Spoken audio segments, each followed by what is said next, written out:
A congressional subcommittee will hear from news executives tomorrow as the federal government prepares to investigate major tech companies for antitrust violations.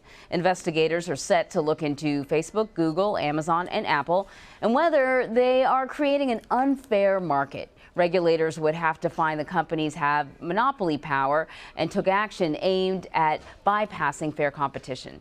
So CNET senior producer Dan Patterson is joining me now. Thank you very much, Dan. So you know, a little bit for the audience, it's going to be another hearing about these platforms. It kind of all starts to sound the same, but what are federal regulators looking at now? Well, we are taking a look at anti-competitive behavior. The most thrilling way to start your Monday. Hey, look, this might affect you in a few ways. First, this is kind of hard to prove, but it's pretty easy when it comes to these big tech issues for us to understand. So this could be a matter of Google surfacing products that they own and control over competitors, or it could be, for example, Apple in the App Store, which is an economy that they run. They take 30% of sales on transactions in that App Store, but they also compete in that App Store. So regulators at the FTC and the Justice Department will be taking a look at some of these types of behaviors, alleged behaviors. So the Justice Department and the FTC, they're sort of breaking it up. How are they organizing this investigation?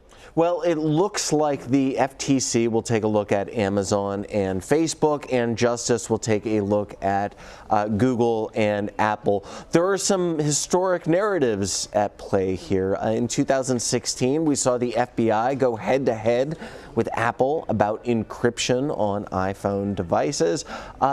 Google has tussled with Justice going back to 2013, and all of these companies are a little concerned that we might see this kind of broad sweeping regulation that has emerged in Europe, California, and now New York. So, like I said, I think that for the audience, they're going to hear another investigation. Now, the ones that we've talked about previously had to do with, you know, fake news or manipulation of the social media platforms. So this is something very specific, sort of anti-competitive things. But what's the likelihood that this will actually result in any sort of reform? Because I don't think we've seen a lot yet. Yeah, Anne-Marie, not very likely, at least this particular investigation. Look, proving anti-competitive behavior is pretty hard, and it's intentionally designed to be pretty challenging. And we know that all of the big tech firms have hired armies of lobbyists in Washington. So we can anticipate a lot more stories about the federal government proposing or investigating or looking around, and then on the other hand, lots of stories about the money that big tech companies are investing in lobbying. These tech companies have appeared to be open to regulation, or at least they've said that. Maybe it's just lip service. But when it comes to this particular area about competition and antitrust stuff, how open are they? Well, Anne-Marie, that is a fantastic point. I'm so glad that you brought that up, because all of these companies have said, maybe we are too big. Maybe we need some regulation. Right. On the other hand, they have done things to quash their competition.